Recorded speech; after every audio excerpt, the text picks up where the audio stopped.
제가 저번 주에 사야 할 게 있어서 집 근처 대형마트에 갔어요.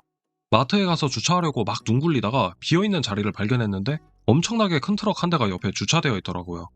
어쩔 수 없이 빈자리가 거기 말고는 없어서 힘겹게 비집고 들어가서 주차했죠. 근데 내리고 나서 가까이서 보니 차 크기가 엄청나요. 예전에도 지나가다가 한두 번 본 적이 있던 차였는데 앞쪽 그릴을 보니 허머라고 적혀 있었어요. 아니 이렇게 큰 차는 운전하기 주차하기 불편하지 않나? 가격이 얼마나 하지 궁금해서 인터넷 검색을 해봤는데 요게 군용 차량으로 쓰이던 험비를 민수용으로 출시한 차량이라고 하더라고요. 제가 봤던 허머는 내연기관 차량으로 지금은 단종되었고 전기차만 출시하는데 한국에는 아직 없대요. 보통 큰 차 하면 미국이 떠오르는데 실제로 가까이서 보니까 미국 마초 냄새가 물씬 나긴 해요. 내가 운전하면 불편할 것 같긴 한데 한 번쯤 몰아보고 싶은 마음도 들고요. 실제로 미국에서 가장 많이 팔리는 차 탑10을 보면 올해 상반기 2대 빼고 모두 큰 차들이 차지하고 있어요.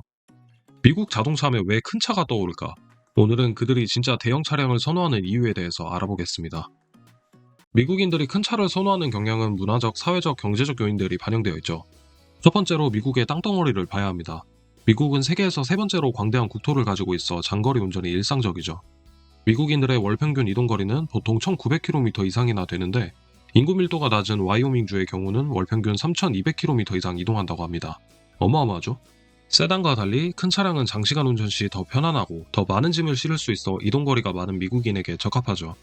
또 미국 사시는 분들 이야기 들어보면 넓은 땅 때문에 배달비가 매우 비싸다고 해요. 큰 차를 이용해 물건을 많이 실어오는 게 비용 절감에 효과도 있다고 합니다. 두 번째로 광대한 국토 때문에 주마다 기후가 또 매우 달라요. 산이 대부분인 우리나라와 달리 한나라에 사막, 산악, 해안, 평원이 다 있죠. 큰 차는 높은 지상고와 비교적 견고한 구조로 인해 눈이 많이 오는 지역이나 비포장 도로에 적합하죠.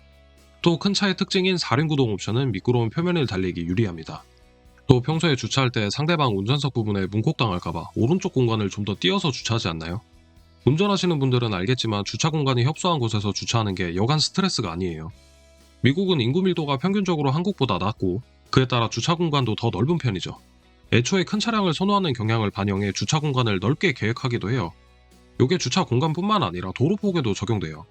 한국의 도로폭 평균은 2.5m에서 2.8m 정도가 되는데 미국은 무려 3.6m나 됩니다. 넓은 주차 공간과 도로 인프라가 미국 어딜 가나 넓은 편이죠. 네 번째로 미국인의 가족 구조를 보면 일반적으로 한국인보다 자녀수가 많습니다. 2023년 기준으로 미국의 출산율은 1.94명, 한국은 0.7명입니다. 평균적으로 미국은 2명 이상의 자녀를 두고 있고 한국은 1명도 채 안 되는 아이를 낳고 있죠. 더 많은 자녀를 수용할 수 있는 넓은 공간을 제공하는 큰 차가 선호되는 이유가 되기도 합니다.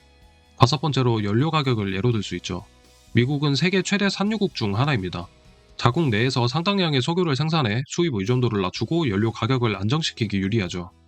미국의 휘발유 가격은 23년 하반기 기준 리터당 1.01달러, 한국은 1.31달러로 꽤 차이가 납니다.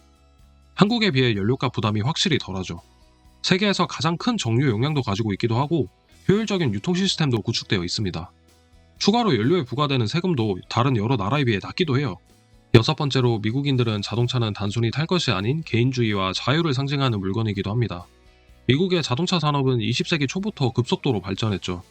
포드와 쉐보레, 다지 등의 브랜드들은 픽업 트럭과 SUV를 주력 제품으로 내세우며 크기가 크고 강력한 엔진, 높은 내구성의 장점을 내세웠습니다. 이를 자동차 회사들이 아메리칸 드림의 일부로 마케팅해왔죠. 미국의 개척정신, 자유, 모험 등을 상징하며 이는 미국인들이 큰 차를 선호하는 문화적 배경과 연결됩니다. 지금까지 살펴본 바와 같이 미국인들이 큰 차량을 선호하는 이유는 그들이 단순 마초라서가 아니라 생활 방식, 문화적 가치, 경제적 조건 등 지리적 특성과 밀접하게 연결돼 있습니다. 그들이 픽업 트럭과 SUV 차량의 종주국으로 여겨지는 이유가 연결되기도 하죠. 앞서 나열한 큰 차를 좋아하게 된 조건들을 바탕으로 미국의 자동차 회사들은 오랜 역사와 함께 기술력을 쌓아왔습니다. 포드, 쉐보레와 같은 미국 자동차 회사들이죠. 지금까지 큰 차라고 이야기하는 SUV와 픽업 트럭의 정의에 대해서 이야기해보자면 픽업 트럭은 20세기 초에 상업적 용도를 위해 개발된 차예요. 보통 적재 공간이 개방되어 있고 무거운 짐들을 운반하기에 좋게 디자인되어 있습니다. SUV는 스포츠 유틸리티 차량의 약자로 2차 세계대전 때 사용하던 군용 차량이 기원이 됩니다. 전쟁에서 사용하던 지프와 같은 차량이 그 예로 오프로드 능력과 내구성이 높고 다목적 사용성이 좋은 차량이죠. 지금도 픽업 트럭이 상업적 용도를 목적으로 견고함과 적재 능력에 중점을 두고 있고 SUV는 군사용에서 가정용 및 레저용으로 변화했습니다. 사실 두 개의 종류를 구분하는 것이 현대에 들어서는 기술력이 좋아져서 기능적인 면에서 크게 구분하지 않기도 해요. 실제로 두 종류 모두 개인용 차량으로 인기를 얻고 있죠. 굳이 구분하자면 각각 다른 필요와 시장 수요에 응답하여 발전해온 정도로 이해하시면 됩니다. 23년 상반기 기준으로 미국에서 팔린 자동차의 순위를 보겠습니다. 포드 F 시리즈 픽업 트럭은 미국 시장에서 가장 많이 판매되는 큰 차로 남아 있습니다. 압도적으로 1등이고 지난 46년 동안 F 시리즈는 왕자의 자리에서 내려온 적이 없죠. 아마 앞으로도 F 시리즈의 독주는 계속될 것으로 예상합니다.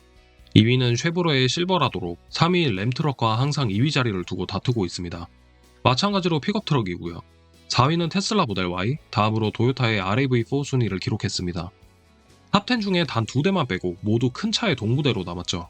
현대기아차는 아쉽게도 순위권에 들지 못했어요. 하지만 꾸준히 미국 시장에서 인상적인 성장세를 보이고 있고 전기차 부분에서는 강점을 보이고 있어요. 23년 상반기 기준으로 판매량 7위인 아이오닉 5, 10위인 EV6를 기록했습니다. 현대기아차로서는 상반기 최대 실적을 기록하기도 했어요. 성과급 빵빵 터질 예정이겠죠? 아, 부럽다. 한국은 미국에 비해 좁은 도로와 제한된 주차 공간으로 소형 및 중형 차량이 더 적합한 환경이죠. 대중교통 인프라가 잘 구축되어 있기도 하고 지리적 환경으로 대형 차량을 끌기에 적합하지 않은 환경입니다. 그러나 값비싼 차량들이 인구에 비해 많이 판매되고 있다는 기사도 가끔 보이긴 합니다. 큰 차량과 고급 SUV 차량이 가진 경제적 성공과 지위에만 초점을 맞춘 나머지 차의 필요 이상의 비용을 지불하는 사람이 많다는 것이죠. 이는 다른 국가에서도 보이는 현상이지만 우리는 더욱 차량에 지니는 상징적인 의미보다 실용성과 효율성에 대해서도 고려해볼 필요가 있다고 생각합니다. 미국인들은 문화적 환경적인 조건을 바탕으로 큰 차를 선호하게 되었고 포드와 같은 기업들은 그들의 선호도를 바탕으로 픽업 트럭 분야에 상당한 전문성과 혁신을 보여왔습니다. 한국도 전기차 시장에서만큼은 강점을 보이듯이 한국만의 아이덴티티를 구축한다면 세계 시장에서 독보적인 위치에 있을 수 있지 않을까 하는 기대를 하며 오늘 영상 여기까지 하겠습니다.